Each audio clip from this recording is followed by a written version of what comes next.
Hi you guys, it's Miss Elizabeth again, and I'm bringing you another story. It's called Peter and the Wolf. This is what it looks like.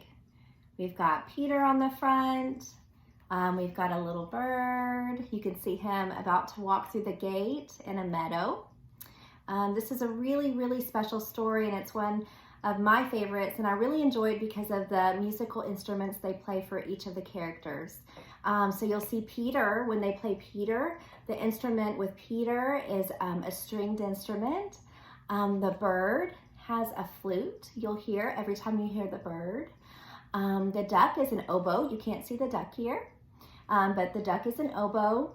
There's a cat, and they use a clarinet for the cat.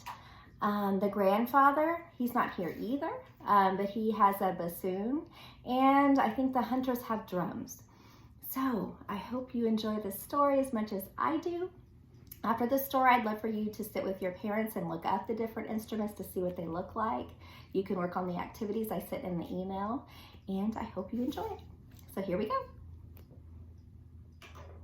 This is CD 5, Track 1, Peter and the Wolf. Peter and the Wolf is a very special story because it is told with the help of music. A different instrument is used for each character in the story. If you listen carefully, the music can tell you what the character is doing and feeling.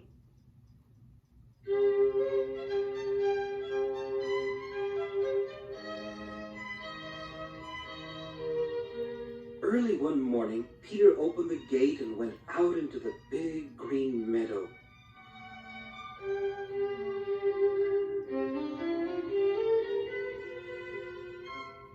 A little bird, who was Peter's friend, was in the tree near the garden wall.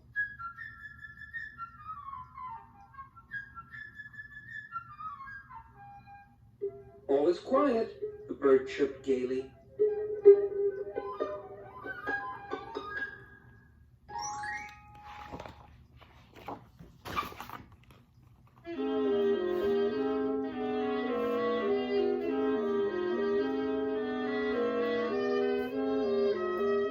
Plump duck waddled into the meadow.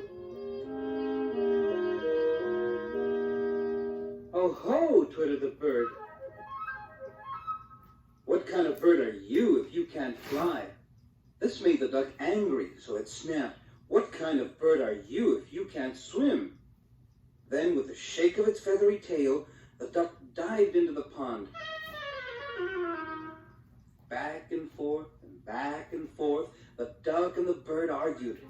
The duck swam in the pond while the bird hopped along the bank.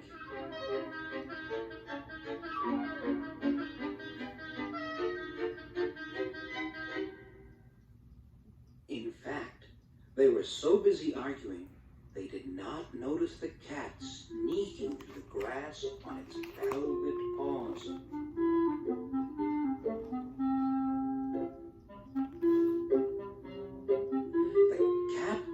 Closer and closer to the bird until, "Look out!" shouted Peter, who was watching nearby.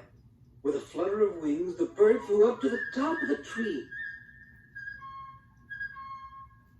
The cat thought to itself, "It isn't worth it to climb up that tree. By the time I do, the bird will have flown away."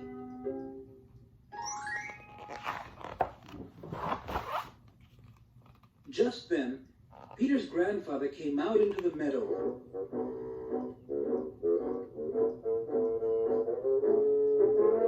"Peter," grandfather called, "I have told you many times not to wander into the meadow. I know it's beautiful, but it's also very dangerous. What if a wolf should come out of the forest? What would you do then?" "I am not afraid of any wolf," Peter said bravely. But it was no use. Grandfather took Peter by the hand, led him home, and locked the garden gate behind them. Just as Peter left the meadow,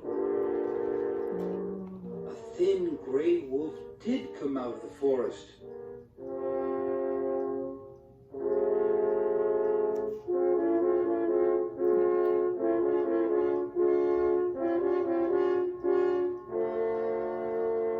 In a twinkling, the cat sprang up into the tree, and twittered and fussed.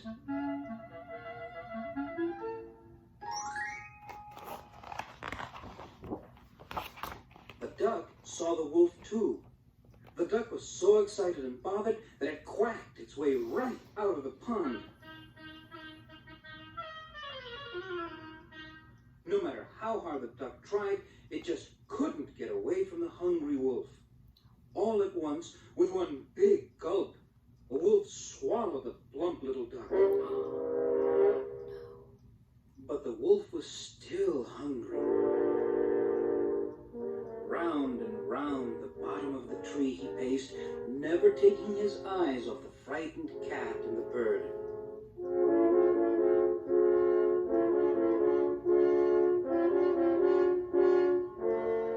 Peter was watching everything from behind the garden gate. He was not the least bit afraid. Quickly he found a strong rope. He climbed onto the garden wall and up into the tree.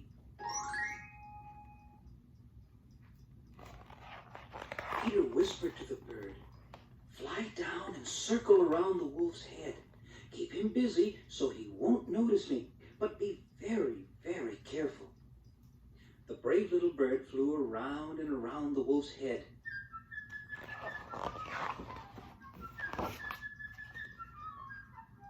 The wolf snapped at the bird, first this way, then that way, but the bird was too quick, and the wolf could not catch it.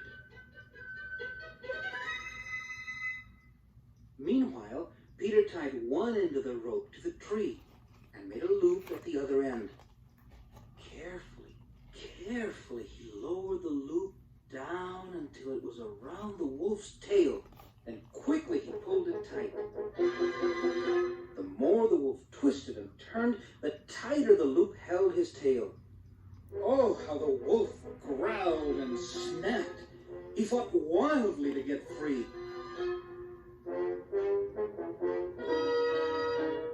Just then,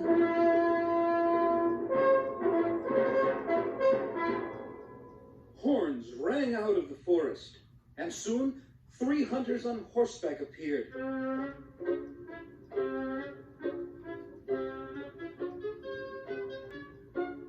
They had been chasing the wolf.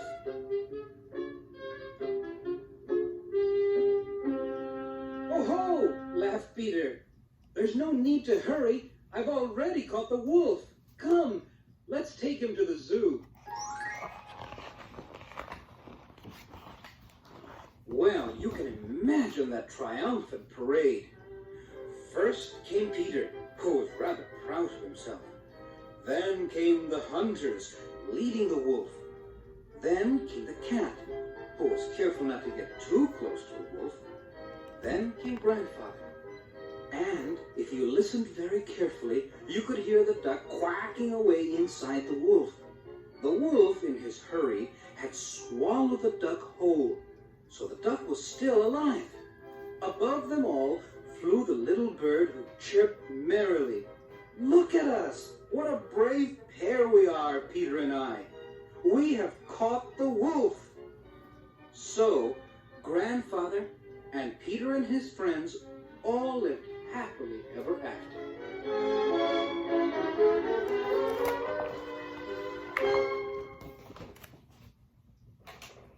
The end. I hope you loved the story. I love hearing this story. It's one of my favorites.